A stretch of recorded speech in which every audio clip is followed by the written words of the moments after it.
सालों पहले एक नगर का राजा अपने राज्य में रात को अपना रूप बदल कर घूमता था। वो रूप बदलने के बाद लोगों से मिलकर अपने यानी राजा के बारे में जानने की कोशिश करता और उनकी समस्याओं को समझता था। एक रात जब वह नगर घूमकर आया तो अचानक जोर से बारिश होने लगी। उसने देर किए बिना एक गरीब के घर का दरवाजा खटखटाया। राजा के दरवाजा खटखटाने के बाद घर से एक व्यक्ति निकला। वह एक गरीब किसान था जो अपनी पत्नी और बच्चों के साथ रहता था।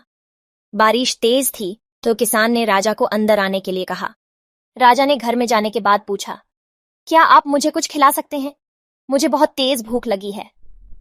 वो गरीब किसान और उसका परिवार 3 दिनों से भूखा था और उसके घर में एक भी दाना अन्न का नहीं था।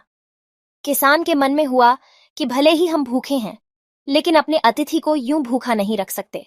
अब किसान ये सोच सोच कर बेचैन हो गया कि अपने अतिथि का पेट कैसे भरा जाए।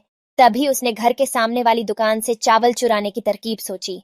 उसने सिर्फ अतिथि के लिए ही 2 मुट्ठी चावल लिया और उसे पकाकर राजा को खिला दिया। तब तक बारिश रुक गई थी और राजा अपने घर चला गया। दूसरे दिन दुकान का मालिक अनाज की चोरी की शिकायत लेकर राजा के पास पहुंचा। राजा ने दुकान के मालिक और उस गरीब किसान को अपनी सभा में प्रस्तुत होने का आदेश दिया।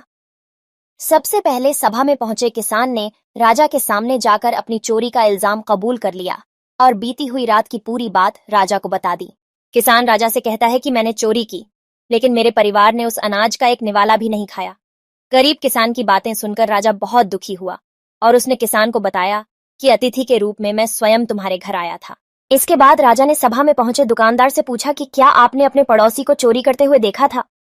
दुकानदार ने जवाब दिया कि हाँ, मैंने इसे रात में चोरी करते हुए देखा था।